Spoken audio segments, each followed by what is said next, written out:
नावावर निवडून आलेले आहेत आणि उद्धव ठाकरे माननीय पक्षप्रमुख यांच्या चेहऱ्यावर निवडून आलेले आहेत। जेव्हा आधी फूट पडली तेव्हा असं सांगण्यात येत होतं की हा उद्रेक हा बंड आहे आणि हे मॅन्डेटच्या विरुद्ध आहे, मोदींच्या नावावर मतं मागितली आणि तुम्ही निवडून आलात। ती निवडणूकच संपलेली आहे हां, आणि त्या संदर्भात सुप्रीम कोर्टामध्ये प्रकरण सुरू आहे।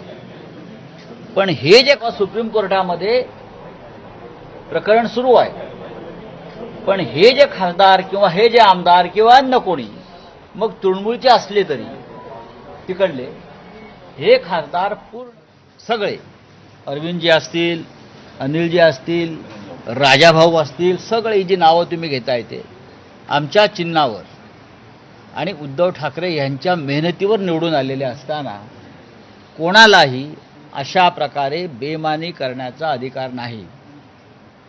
विशेषतः 15-15 आणि 50-50 कोटी रुपये घेऊन या क्षणी मी कोणावरती आरोप करत नाही, पण मागे जे काय झालं त्याची पुनरावृत्ती पुन्हा होणार असेल तर या वेळेला महाराष्ट्राची जनता गप्प बसणार नाही। शिवसैनिक तर नाहीच, पण महाराष्ट्राची जनता गप्प बसणार नाही। जो काय राडा व्हायचा आहे तो होईल, बरं का। ही जी डरपोकगिरी, ज्याला शिवसैनिकाच्या भाषेत गांडूगिरी म्हणतात, हां, नादानपणा म्हणतात, तो आता खपून घेतला जाणार नाही। मला आश्चर्य वाटतंय